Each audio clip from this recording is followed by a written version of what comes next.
You have been missing goals you should be scoring, and somewhere deep down, you already know exactly why. It is not bad luck, it is not the pitch, it is not the goalkeeper being unusually gifted on that particular Tuesday evening. It is not the wind. It is definitely not the wind. Nobody wants to hear about the wind. The truth is, shooting is the most practiced and least understood skill in football. Every player shoots in training. Every player has blasted 100 balls at an empty net from 6 yards and felt like Ronaldo for 30 seconds.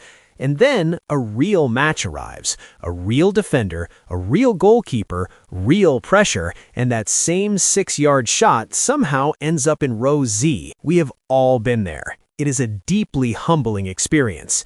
But here's what separates the players who keep missing from the players who start converting: knowledge. Specific, practical, immediately applicable knowledge about what shooting actually requires and what most players are getting completely wrong. That is what the next 8 minutes are about. 7 things, no fluff, no motivation, no slow motion footage of someone kicking a ball beautifully while inspirational music plays, just the stuff that actually works.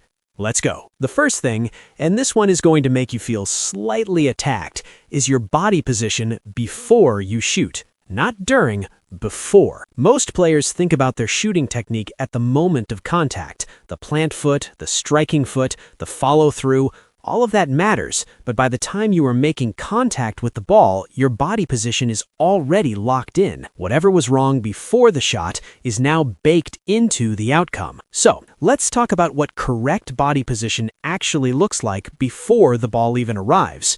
Your plant foot, the non-kicking foot, should be beside the ball, not behind it, not in front of it, beside it.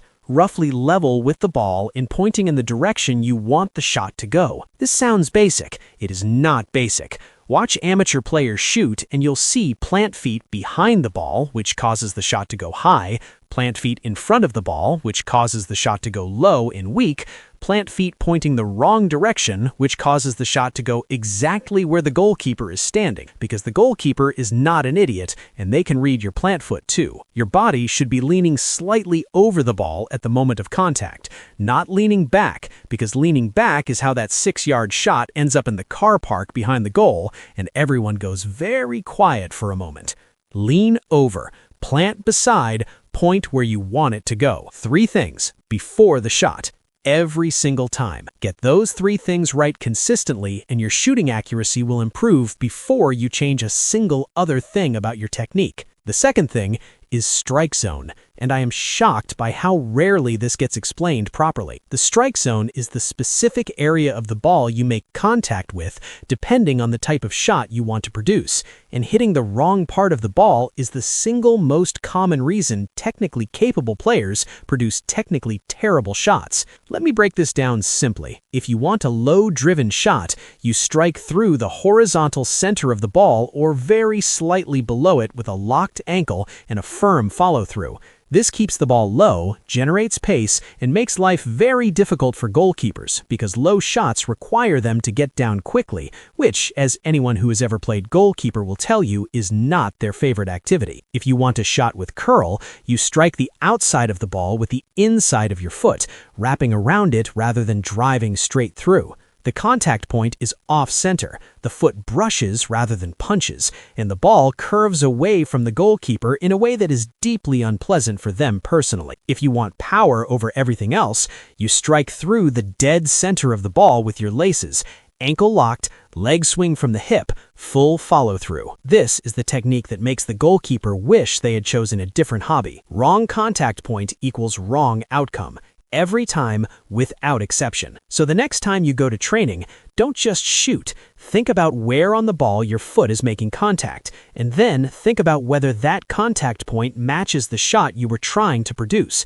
That level of intentional practice, Practicing with a specific technical goal rather than just blasting and hoping is what separates players who improve from players who just accumulate shooting experience without actually getting any better at it. The third thing is the one that nobody wants to talk about because it requires admitting something uncomfortable. You are taking too long. In a real match, in a genuine goal-scoring opportunity, you have an average of 0.2 to 0.5 seconds to shoot before the opportunity closes. That's not a lot of time. That is genuinely almost no time at all.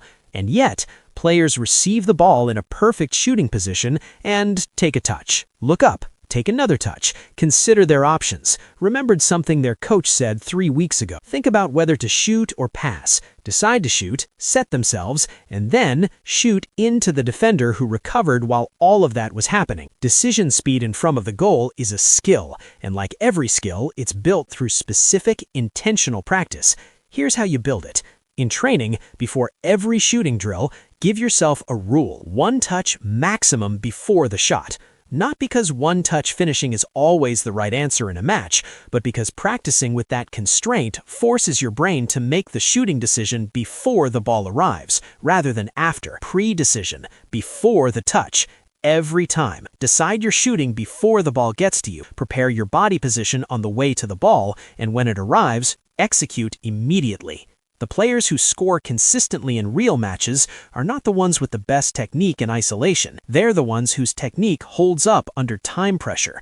And the only way to build technique that holds up under time pressure is to practice under time pressure. 1 touch, decide early, execute fast. The fourth thing is finishing placement over power. And this is the insight that will immediately add goals to your game if you genuinely absorb it. Power is exciting. Power feels good.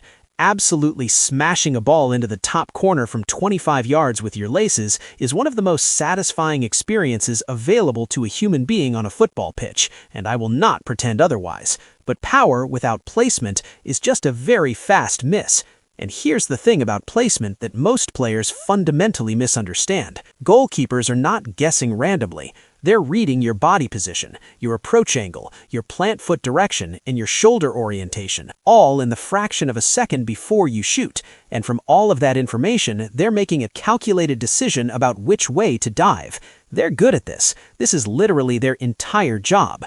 So if you're shooting at full power directly at where the goalkeeper is standing, or directly at the space they're already moving towards, your power becomes completely irrelevant. A goalkeeper doesn't need to dive to save a powerful shot that's going straight at them. They just catch it, while looking at you with an expression of mild pity. But a perfectly placed shot at 70% power into the bottom corner beats a goalkeeper more consistently than a maximum power shot directly at them, every day of the week and twice on Sunday. Practice placement.